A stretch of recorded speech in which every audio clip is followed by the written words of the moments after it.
que faz da gente humano? Por muito tempo, a gente achou que a resposta estava nos ossos.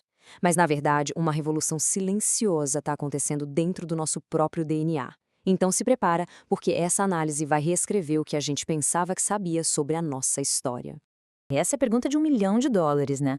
A gente vai seguir as pistas, começando lá nos primeiros fragmentos de fósseis e chegando até o nosso código genético para tentar desvendar o mistério da nossa origem. Pensa só, por gerações, os paleoantropólogos foram como detetives, sabe? Juntando a nossa história a partir de pedacinhos de ossos e de pedras. Cada fóssil era uma peça do quebra-cabeça. Mas a imagem completa? Ah, essa continuava meio embaçada. Mas e se a história mais completa de todas estivesse escrita dentro de cada um de nós? Pois é, a genômica abriu um capítulo totalmente novo. Agora a gente consegue ler nosso passado direto no DNA, revelando conexões que, olha, os fósseis sozinhos jamais poderiam mostrar. E a primeira coisa que essa nova perspectiva nos mostra é que a história da nossa evolução física é muito mais complexa do que aquela famosa marchinha do progresso que todo mundo conhece. A gente sempre imaginou nossos ancestrais se tornando humanos ao se levantarem apoiados nos nós dos dedos que nem os chimpanzés. Era a historinha que a gente contava. Só que um fóssil em particular, uma mão, virou tudo isso de cabeça para baixo. Conheçam a arte. A mão dela não é de um knuckle walker, de quem anda com os nós dos dedos no chão. É a mão de um escalador, de alguém que vivia nas árvores. Isso sugere que o nosso caminho para o bipedalismo foi bem diferente. Foi a necessidade de usar ferramentas que, bem mais tarde, esculpiu as nossas mãos nessa maravilha de destreza que são hoje. Ficar de pé foi um salto e tanto, mas o verdadeiro salto quântico foi o que aconteceu aqui dentro. O que foi que disparou a explosão da inteligência humana? Bom, uma teoria fascinante sugere que o nosso maior desafio não eram os predadores. Éramos nós mesmos. A partir do momento que a gente dominou o nosso ambiente, a competição e a cooperação dentro dos nossos próprios grupos se tornaram o motor da evolução.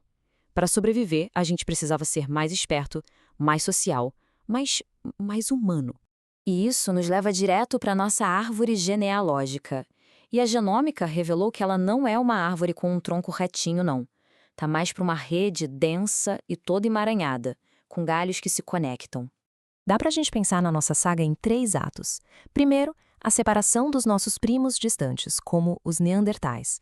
Depois, um longo período em que diferentes grupos humanos evoluíram de forma meio isolada lá na África. E o grande finale, a expansão para fora da África, onde a gente não só encontrou esses primos antigos, como também se misturou com eles. Então pode esquecer a ideia de uma linha reta. A nossa história é um rio com muitos afluentes. Populações que se separaram por milênios e depois se reencontraram, trocando genes e histórias pelo caminho. E esses encontros antigos não são só uma curiosidade histórica, não. Os ecos daquele tempo ainda ressoam no nosso DNA, moldando a nossa saúde e o nosso destino de maneiras que a gente só está começando a entender agora. Se existe um superpoder humano, é este: a adaptabilidade. A gente conquistou todos os cantos do planeta, desde os desertos mais áridos até as calotas polares congeladas. Pensa um pouco nisso. Quando o clima mudou drasticamente no Sudeste Asiático, os animais super especializados desapareceram. Mas os nossos ancestrais, esses generalistas plásticos, se adaptaram, mudaram e prosperaram. E essa capacidade de adaptação nos leva a um mistério bem recente que todo mundo viveu.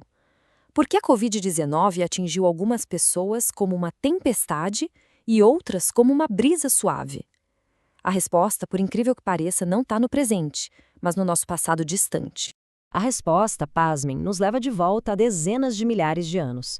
Uma das pistas mais importantes para esse mistério moderno foi encontrada no DNA que a gente herdou dos nossos parentes antigos.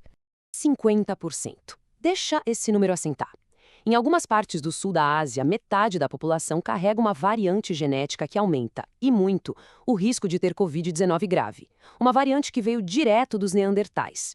Esse pedaço de DNA neandertal no cromossomo 3 é a prova definitiva de que nosso passado evolutivo não está morto.